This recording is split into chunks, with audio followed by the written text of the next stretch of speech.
زندگی طرح کو ٹریٹ کرو اور جو اس کے علاج کی طرف دیکھو. لیکن اگر 3 دن کے بعد یقین ہوگا کہ نہیں اس میں کوئی جان نہیں، کسی طرح روح آنے کا امکان نہیں، کوئی روح کا کوئی سسٹم ہی نہیں، تو پھر جو ہے جلد از جلد دفن کرنے کا یقین آ جانے کی صورت میں انتظام کرتا ہوں۔ اب ایسا ہی ایک واقعہ ہمارے مرجع ہیں جو بہت پرانے علماء میں سے ہیں، علامہ طبرسی صاحب تفسیر المجموع البیان، ان کا بھی ایک ایسے ہی واقعہ پیش آیا کہ تھے بڑے عالم مجتہد مرجع کے قریب، اور ساتھ ساتھ ضعیفی کی عمر کے ساتھ ساتھ انسان کی عمر جیسے جیسے بڑھتی ہے انسان کی خوبیاں بھی بڑھتی رہتی ہے، علم بھی بڑھتا رہتا ہے، خوبیاں بھی بڑھتی رہتی ہے۔ چنانچہ علامہ مجلسی نے علامہ طبرسی ان کے علم کے ساتھ ساتھ ان کی بڑی خواہش تھی کہ میں تفسیر قرآن لکھوں، لیکن کوئی موقع ہی نہیں ملتا، ٹائم ہی نہیں ملتا تھا کہ تفسیر قرآن پر قلم اٹھا سکے، اس لیے بڑی کوشش کرنے کے باوجود ٹائم مل ہی نہیں پا رہا۔ تو کبھی کبھی ہوتا ایسا ہے کہ ایسی کوئی بات ہو جاتی ہے، ایسا کوئی واقعہ ہو جاتا ہے جو ہمیں بڑا ناگوار گزرتا ہے، چاہے قرآن ابھی بڑا آسان تکرہوا شیئا وہو خیر لکم، امید ہے کہ جس چیز کو تم بہت کراہت کرتے ہو، برا محسوس کرتے ہو، وہی تمہارے لیے خیر ہے۔ کبھی کبھی ایسا ہو جاتا ہے۔ تو علامہ طبرسی اتنی ضعیفی کا عالم ہے، بڑی خواہش ہے کہ تفسیر قرآن لکھے، لیکن ٹائم ہی نہیں مل پا رہا۔ بڑھاپے کا عالم ایک دفعہ جو ہے ان کو سکتے کی بیماری میں انسان بے ہوش ہو جائے گا، انسان گر جائے گا، اور اس زمانے میں میڈیکل سائنس اتنی ترقی نہیں کی ہوئی تھی کہ انسان کو صحیح تشخیص دے سکے کہ مر گیا ہے یا بے ہوش ہے۔ اس زمانے میں جتنے بھی ڈاکٹر تھے اور میڈیکل سسٹم تھا، اس کے لحاظ سے انہوں نے بڑا چیک اپ کیا، اس کے بعد پتہ چلا کہ ان کا انتقال ہو گیا۔ اب ان کا فکر کیا ہے؟ تو پتہ چلا کہ وہ مرے نہیں تھے، وہ بے ہوش ہو گئے تھے۔ اب منو مٹی قبر کے اندر ان کے اوپر پڑی ہوئی ہے، کیا کریں؟ اب قبر کے اندر زندہ ہو، کتنا ہی پہلوان کیوں نہ ہو، منو مٹی کیسے اٹھائے؟ اور قبر کے اندر 5-6 گھنٹے لگا تو اس کی حالت ویسے ہی ہو رہی ہے، اندھیرا، دہشت، اکیلا پن، وحشت، وہ کیسے عالم میں جو ہے اتنی مٹی کو ہٹائے، وہ بوڑھا آدمی اتنا جو ہے عالم ویسے ہی نازل ہوتے ہیں۔ تو حیران ہو پریشان، نہیں جانتا کہ کیا مصیبت میرے پر پڑ گئی کہ مجھے زندہ قبر کا ہو گیا، قبر کا زندہ ہوا۔ انسان کی دفعہ گولی مارنے سے جان چھوٹ جاتی، لیکن زندہ قبر کا ہونے سسٹ سے کیا انسان مرتا ہے۔ بڑا حیران ہو پریشان ہوتا کہ کیا کرے۔ اب انہیں وہیں قبر میں لیٹے لیٹے اللہ سے نظر مانتے، صحیح نظر ماننے کا طریقہ ہے کہ اللہ علیہ، یعنی میرے اوپر اللہ کی طرف سے یہ نظر ہے، نظر مانو کہ اگر جو ہے اللہ نے مجھے قبر سے نکال دیا تو میں اب سچی اللہ کی کتاب قرآن مجید کی خدمت کروں، سارے کام چھوڑ کر قرآن میں تفسیر یہ نظر کر، اب نظر تو کر رہی، اب اللہ کا کرشمہ دیکھیں کہ کیسے انسان کو قبر سے نجات دلایا کرتا۔ چنانچہ اس زمانے میں وہ ایک پیشہ بہت مشہور تھا، کفن چوری والا۔ چنانچہ کفن چوری کا پیشہ بڑا مشہور تھا اس زمانے میں۔ آج تو جو ہے کپڑے جو جب تک ٹیکسٹائل میرے نہیں کھلی تھی تب تک کپڑے کی بڑی ویلیو ہوا کرتی تھی، اب تو کپڑے کی اتنی ویلیو نہیں رہی۔ چنانچہ اب وہ کفن چور اتفاق سے وہ بڑے اپڈیٹس ہوتے ہیں، کون سی خبر میں تازہ آئی وہ دیکھا کرتے ہیں، ان کو پیشہ یہ ہوتا ہے۔ تو وہ تھوڑی دیکھتے ہیں کسی مجتہد کی خبر ہے، کسی بچے کی خبر ہے، کسی بوڑھے کی خبر ہے، ان کو اس سے مطلب نہیں ہوتا، ان کو تو کفن نکالنے سے مطلب ہوا۔ چوراہے قبرستان میں آیا اور دیکھا کہ ہاں یہ تازہ خبر بنی ہوئی ہے، اس سے جو ہے کفن نکالنا آسان کرنا چاہے۔ آنے کے بعد کفن چور نے ان کا طریقہ ہوتا ہے کہ چھوٹا سا سوراخ کرتے ہیں، اور سوراخ کرنے کے بعد وہ اپنا ہاتھ ڈال کے بڑی آسانی سے اس طرح کفن کو کھینچتے کہ پورا کفن باہر آ جائے۔ آپ کو جو ہے کفن چوری کی ٹریننگ نہیں دے رہا ہوتا، لیکن باہر طریقہ ہوا کرتا جو کفن کو جو باہر نکالتا۔ اب وہ کفن چور نے جیسے ہی سوراخ کر کے اپنا ہاتھ اندر ڈالا، کرتا ہوں کمر سنگھ کو میرا ہاتھ آیا ہو ایک پٹا پکڑ لیا، پکڑ لیا وہ اگر ہم کی ضرورت ہے ان کو بھی کرتے ہیں مردے نے پکڑ لیا ہم مردے تھوڑے کہ مردوں نے پکڑ لیا لیکن جو ہے چونکہ ان کو مردوں سے تھوڑا سروکار کا ڈیلنگ پڑتی اس لیے انہیں گھبرائے بھائی کفن جو ہے گھبرایا نہیں تھوڑا سا جو ہے مضبوط دل کا آدمی تھا مردوں سے ویسے ڈیلنگ تھی اس لیے جو ہے اتنا گھبرایا نہیں تھوڑی دیر کے بعد نیچے سے علامہ تبرسی نے پکار کے ان سے کہا کہ بھائی مجھے یہاں سے نکالو میں زندہ ہوں اگر تم نے مجھے یہاں سے نکال دیا تو اس کے بعد میں تمہیں بہت بڑا انعام بھی دوں گا اور تمہارا راز بھی فاش نہیں کروں گا سمجھ گئے تھے کہ یہ کفن چور کہا ہے مرتبہ وہ کفن چور اس سے یہ کہا کفن چور نے کہا بات نہیں یہ تو سیریس مسئلہ ہے اس لیے کلاڑی پاؤڈر لایا بس مرتبہ جو ہے وہ ٹوٹی ہٹائی اور ان کو جو ہے اس قبر سے نکالا بڑھاپے کا عالم ہے 5 گھنٹے کا کوئی مان لیٹے تو اس کی حالت بری ہو جاتی کھڑے ہونے کی حکمت نہیں انہوں نے چور نے خود ہی اپنے گردے پر لادا اور گردے میں لادنے کے بعد جو ہے ان کو اپنے گھر پہنچایا اور پہنچانے کے بعد علامہ تبرسی نے اس کو انعام بھی دیا اور اس کا رات بھی فاش بھی چنانچہ اب جو قبر سے نکل کر کے آئے تو انہوں نے چونکہ طے کر لیا کہ مجھے قرآن کی تفسیر لکھنا اسی تفسیر کو یہ جو مجموع بیان اتنی سدا بہار تفسیر جو ہر زمانے میں چلا کرتی ہے اس تفسیر ہونا کہ کبھی کبھی کوئی مصیبت انسان پر آتی ہے اس کے پیچھے بھی اللہ کا کیا راز چھپا ہوا ہو اللہ کا راز چھپا ہوا اسی طریقے سے میت کے سلسلے میں آپ ایک چھوٹا سا جو ہے تاریخی واقعہ آپ کے سامنے پیش کر رہا ہوں اور یہ ایک روایت علامہ ہندی کو مختار کے سلسلے میں بھی مختار جس نے قاتلین حسین سے چون کے بتلایا مختار کے سلسلے میں روایت میں آپ پتا ہوگا کہ مختار کے سلسلے میں زیادہ تر روایتیں مختار کی حمایت کر رہی ہیں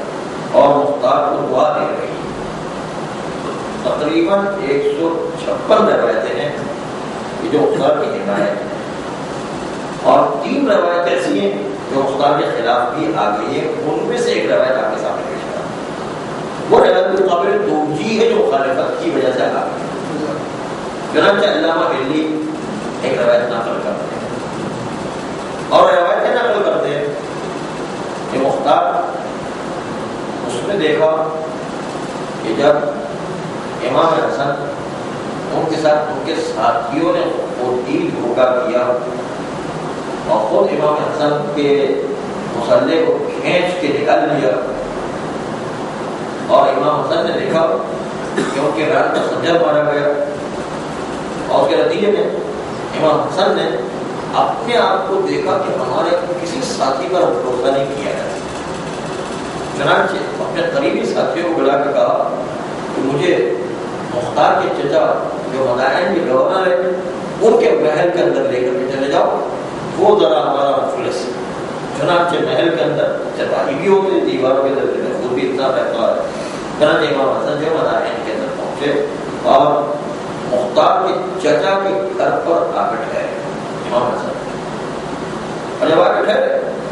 تو مختار پہلی مرتبہ تاریخ میں اب آتا ہے مختار وہ جس کی ولادت کا سن یاد رکھنا بھی بہت آسان ہے کہ پہلی سن ہجری میں ہجرت کا سن تھا اسی وقت مختار کی ولادت پہلی سن ہے اور ماؤں کی بڑی خواہش ہوتی تھی کہ پیغمبر کے پاس جا کر کے پیغمبر کی گود میں ہمارا بچہ جائے چنانچہ مختار وہ شخصیت ہے کہ جو پیغمبر کی گود میں بھی آیا اور مولا علی کی گود میں بھی آیا دونوں نے سور دعا دی اور جو ایک عجیب جملہ دعا کا کہا ہوا کیسا مختار کو کہا یہ بڑا ذہین بچہ ہے یہ جو ہے لفظ کیسان کا لفظ آیا ہے چنانچہ اس کے بعد 60 سال تک مختار بالکل خاموش 60 ہجری کے بالکل خاموش کہیں جو ہے کوئی بات نہیں آتی صرف ایک درمیان بات جو ابھی روایت آپ کے سامنے پیش کرتا علامہ ہندی کی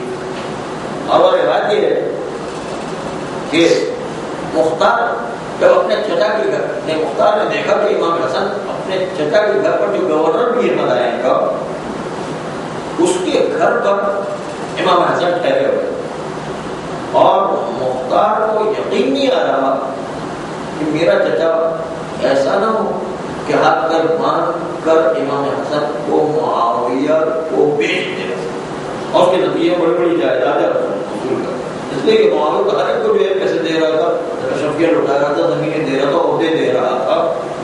تو کہا کہ میرا چچا ایسا نہ وہ بھی کوئی امام حسن کو دھوکہ دے کر کے ہاتھ پیر رسیوں سے باندھ کر کے جو ہے امام حسن کو جو ہے معاویہ کا قیدی بنا کر کے پیش کر دے۔ اس لیے بڑا فکر مند تھا کہ بہت سے لوگوں نے امام حسن کو دھوکہ دیا، ایسے ایسے لوگ دیکھ کر کہ جس کو کوئی گمان ہی نہیں ہوتا تھا، تو ایسا نہ ہو کہ میرا چچا بھی بک جائے، کیونکہ معاویہ بڑے بڑے مقامات، بڑے بڑے جائیداد، بڑے بڑے عہدوں کی پیشکش کیا ہے۔ مختار اس پریشانی کے عالم میں تھا اور جاتا چچا کے گھر پر، اور چچا کے گھر پر جانے کے بعد اپنے چچا سے کہتا چچا یہ بہت اچھا گولڈن چانس مجھے مل گیا ہے، بہترین موقع مل گیا کہ ہم ایسا کرتے ہیں کہ امام حسن کو ہاتھ کر باندھ کر کے معاویہ کے خدمت میں پیش کر دیتے ہیں، اور معاویہ چھوٹے چھوٹے سپاہیوں کو اتنی بڑی بڑی جائیدادیں روپے دے رہا ہے، تو ہم تو گورنر ہیں، اس لیے ہمیں کتنی بڑی پیشکش کرے گا، ہمیں کتنے زیادہ جو ہے جائیدادیں اور جو ہے اپنے عہدے پیش کرے گا، چنانچہ ہم دے۔ جب مختار کے چچا نے مختار سے یہ جملہ سنا تو مختار کے چچا کو بڑا غصہ کہا تم کیسے بدبخت انسان ہو، تم کبھی اگر میرے بھائی کے بیٹے ہیں تو میں تمہیں جو ہے ابھی اس پر ہی قتل کروا دیتا، لیکن مختار کے اوپر اس کے چچا نے تھوکا اور دھکے دے کر کے محل سے باہر نکالا۔ اس روایت کو علامہ حلیلی نے نقل کی، اس سے کیا پتہ چلتا مختار ایک ایسا شقی القلب انسان تھا کہ امام کو بھی بیچنے کو تیار، لیکن یہ روایت علامہ حلیلی کے اصل میں ٹکڑے ہو کر کے آئی، یہ روایت آدھی روایت، پوری روایت جو سامنے آئی تو مختار کے سب مخلص کو قدر نہیں کیا، اور وہ روایت جو آدھا ٹکڑا رہ گیا وہ پہنچ گئے ہندوستان۔ یہ جو عرب کی روایت تھی علامہ حلیلی کی، اور جو دوسرا ٹکڑا تھا وہ ہندوستان پہنچ گیا، اس لیے کہ ظالم بادشاہ عرب ممالک کے اندر ظلم کر رہے تھے، اور جو بنو امیہ اور بنو عباس کا ظلم چل رہا تھا، اس کے نتیجے کے اندر کچھ لوگ ہجرت کر کے ہندوستان اور سندھ کے علاقے میں چلے گئے، اور وہاں سے علامہ نور اللہ شستری کے روایت ہے، پھر اس کو مکمل کر رہے ہیں۔ علامہ شستری کی جو روایت ہے اس میں کہا گیا کہ مختار بہت پریشان تھا کہ ایسا نہ میرا چچا بکا ہوا ہو اور وہ بھی جو امام حسن کو پکڑ کر کے اسیر بنا کر کے معاویہ کی خدمت میں پیش کر دے، اس لیے بہت پریشان تھا، کرے تو کیا کرے، اس کی سمجھ میں نہیں آیا۔ تو وہ مولا کے ایک صحابی احمد نام کے ان کے پاس جاتا جو کہ تجربہ کار لوگ ہوتے، تجربہ کار کے تجربے اپنے بڑے کام کے ہوا کرتے، نوجوان کی طاقت اور بوڑھوں کا تجربہ دونوں مل کر کے قوم کو زندہ کیا کرتے۔ چنانچہ وہ احمد نام کے صحابی جو اصل میں تو مولا کے ساتھی تھے اور مختار کے چچا کے ہونے برابر تھے، ایک مرتبہ مختار اس احمد نام کے صحابی کے پاس جاتے ہیں اور جانے کے بعد کہتے ہیں کہ میں بہت پریشان ہوں کہ کہیں ایسا نہ ہو کہ میرا چچا بھی بکا ہوا ہو اور معاویہ کے ہاتھوں جو ہے امام حسن کو بیچ دیتے، اس لیے میں بہت پریشان ہوں، کیا کروں؟ تو اس وقت اس صحابی نے جو مولا کے صحابی تھے، تجربہ کار تھے، انہوں نے مختار سے کہا ایک ترکیب میں بتایا کہ تمہارے چچا مخلص ہے امام کے ساتھ کیا مخلص نہیں ہے، پتہ چل جائے گا۔ کہا وہ طریقہ کیا ہے؟ کہا طریقہ یہ کہ تم جو ہے جا کر کے اپنے چچا مدائن کے گورنر ان کے سامنے جا کر کے کہو چچا یہ بڑا گولڈن اور نادر موقع آ گیا، امام حسن علیہ السلام کو آپ رسیوں سے باندھ کر کے معاویہ کی خدمت میں پیش کرتے ہیں اور پھر نہیں معاویہ ہمیں بڑی بڑی جائیداد اور بڑے بڑے عہدے دے گا اور بڑی رقم دے گا، ہمیں جو اس سے بہترین اور کیا موقع مل سکتا ہے۔ یہ ترکیب امام علی کے صحابی سے سیکھ کر مختار آیا، مختار اپنے چچا کے سامنے پیش کرتا تو مختار کے چچا بڑا غصہ ہوتا، ٹوٹتا، دھکے دے کر مار دیتا، نکالتا اور اپنے محل سے خارج کر دیتا مختار کو۔ مختار محل سے نکلتے ہی فوراً سجدہ شکر میں گر جاتا کہ خدا کا شکر کہ میرا چچا جو بھگا ہوا انسان نہیں اور امام حسن کی صحیح حفاظت۔ اب دیکھیے دونوں روایتوں کو ملے اس کے نتیجے کی طرف اب مختار کتنا مخلص آدمی نظر آ رہا ہے۔ پہلے جو روایت تھی آدھی روایت ہے اس کے نتیجے مختار بڑا برا آدمی نظر آ رہا۔ اب جو روایت ہے علامہ نور اللہ شستری کی تو اس کے نتیجے کے اندر دونوں روایت کو کتاب ملانے کے نتیجے اب پتہ چلتا مختار بہت ہی اہم آدمی۔ اسی سے پتہ چلتا کہ جس طرح روایتوں کے اختلاف سے نظریات اختلاف ہو جاتے ہیں اس طرح مجتہدین کے فتووں میں بھی اختلاف ہوتے ہیں۔ روایت کے ملنے کے اوپر ڈیپینڈ کرتا ہے کہ کون سی روایت کیسی ملی ہوئی ہے اور صحیح کتنی صحیح روایت ہے، اس کے راویوں کے کیا حالات ہیں، اس کی تاریخ پوری کیا ہے، اس کے اندر کون سی جو سند اس کی صحیح ہے، اس کی درجہ صحیح ہے، اس کو سب کو دیکھا جاتا ہے، اس کے لحاظ سے روایت کے نتیجہ نکالا جاتا ہے۔ اور علامہ ہلّی کی روایت کو دیکھے گا تو مختار کا برا آدمی نتیجہ نکالے، علامہ نور اللہ شستری کی روایت کو دیکھا تو کہے گا مختار جیسا مخلص آدمی کوئی نہیں۔ اس لیے جو ہے روایتوں کے اندر اختلاف ہو گیا، 3 روایتیں مختار کے خلاف اور 156 روایت کے قریب جو ہے مختار کی بنایا۔ چنانچہ معصوم نے بڑی دعا دی مختار کو بلکہ ان کے سارے ساتھیوں کو۔ تو بات عرض کرنا تھی کہ جس طریقے سے مجتہدین کرام کا آپ اختلاف دیکھتے ہیں وہ ان روایتوں کو دیکھ کر اللہ کو حاضر اور ناظر سمجھتے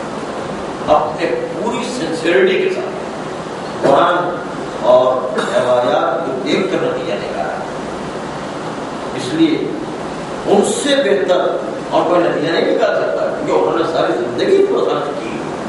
اور قرآن و حدیث کی روشنی میں بالکل ایمانداری سے جو مسئلہ نکلتا وہ مسئلہ تو بھی مسائل میں لکھ کر کے آپ کے سامنے بیان کرتے تاکہ آپ کے لیے عمل کرنا آسان ہو جائے۔ یہ ساری قربانی ہمارے محسن علماء کرام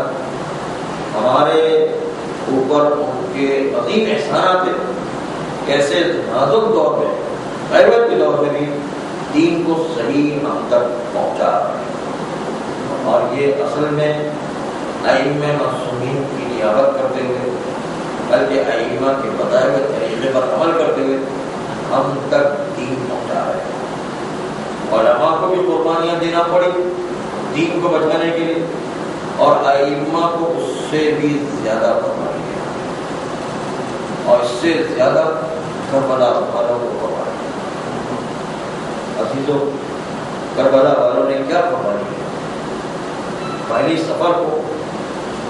قافلہ شام میں پہنچا اور پہنچنے کے بعد دربار یزید میں ابھی پہنچنا ہی تھا کہ نقل کرتے ہیں ایک دفعہ آبائے نائینی جو ہمارے مراجع کرام میں سے ان کے حضور میں ایک خطیب نے خالی اتنا جملہ پڑھا، لما دخل زینب فی مجلس یزید، جب زینب دربار یزید میں داخل یہ جملہ آبائے نائینی نے سنا، اتنا گریہ کیا کہ خطیب کو کہا اب اس سے زیادہ مسائل نہ پڑھو، میرے کلیجہ بیٹھ جائے گا، اتنا مسائل کہ جو ہے دربار یزید میں زینب جیسی پورا دن آبائے نائینی صرف اس جملے پر پہنچا ہے۔ عزیز دربار یزید سے پہلے جب جو ہے زینب کا قافلہ پہنچا تو عجیب قافلہ، ایک مرتبہ اسی قافلے کا ایک جگہ ٹھہرانا تھا کہ کسی ایک خاتون کی بہت زور سے رونے کی آواز آئی۔ پوچھا کہ کون عورت ہے جو روتی جا رہی ہے؟ پتا چلا کہ ابراہیم ابن مالک اشتر کی بہن ہے، بہت شدید گریہ کر گئی۔ اور وہ جب جو زینب نے پوچھا کہ تم کون ہو تو کہا میں مالک اشتر کی بڑی بیٹی، ابراہیم سے بڑی بیٹی ہوں۔ کہا کہ شہزادی ہم تو یہ چاہتے تھے کہ ہم آپ کا استقبال کریں، آپ کو جو ہے کسی نہ کسی طریقے سے پذیرائی کریں، آپ کو جو ہے اپنے گھر میں مہمان کریں، لیکن مجھے نہیں پتا تھا کہ جب آپ ہمارے شہر آئیں گی تو ایسی حالت ہو جائے۔ ایک مرتبہ روتے روتے ابراہیم کیا یہ جو منظر میں دیکھ رہی ہوں اس زندگی پر مجھے یاد رہے گا، اس کا بدلہ ضرور لوں گی، اور اس کا بدلہ میں ضرور لوں گی۔ ابراہیم نے مالک اشتر کی بہن نے جملہ کہا، مولا سید سجاد نے محسوس کیا کہ ان کے پیروں کے قریب کوئی بچہ آ کے لپٹ گیا اور سید سجاد کو سلام کہہ رہا، کہا بیٹا ان دشمنوں کے شہر میں وہ آ کیسے گئے، اور اس کے بعد مجھے سلام کر تو ہو کون؟ کہا میں حبیب کا بیٹا ہوں، اس لیے یہاں پر سلام کرنے کے لیے۔ کہا تمہاری اماں کہاں؟ جیسے ہی جو ہے حبیب کی زوجہ کی طرف اشارہ کیا، زینب نے ایک مرتبہ کہا اے حبیب کی زوجہ،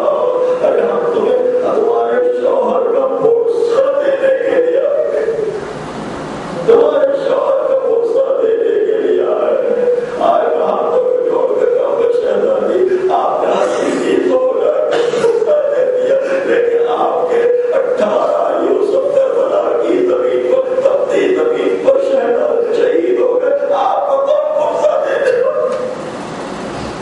شہزادی کچھ آگے بڑھی، ایک مرتبہ دروازے کوفہ کے اندر داخل ہوئے، دیکھا کہ دروازے کوفہ کی طرف سے کوئی سلام پہلے تو جو ہے امام حسین کو کر رہا، پھر جو ہے سید سجاد کو سلام کر رہا، پھر جو ہے زینب کو سلام کر رہا، چاروں طرف دیکھ کر گھوم کر دیکھا تو کوئی نظر آئے، ایک مرتبہ آواز آ رہی، آواز کی طرف توجہ کرتے ہوئے دیکھا تو دیکھا کہ اس کوٹے پر، اس دروازے پر جس دروازے میں داخل ہوا جاتا ہے وہاں پر مسلم کا سر لٹکا ہوا اور شہزادی کو سلام کرتا، مسلم کا سر پہلے امام حسین کو سلام کرتا، پھر سید سجاد کو سلام کرتا، مطلب زینب کو جب سلام کیا السلام علیکم بنت رسول اللہ، زینب نے پکار کے کہا اے لٹکنے والے تو ہے کون؟ کہا شہزادی آپ نے اپنے سفیر کو نہ پہچانا، میں آپ کا سفیر مسلم ابن عقیل ہوں، مہینے بھر سے آپ کا استعمال کرنے کے لیے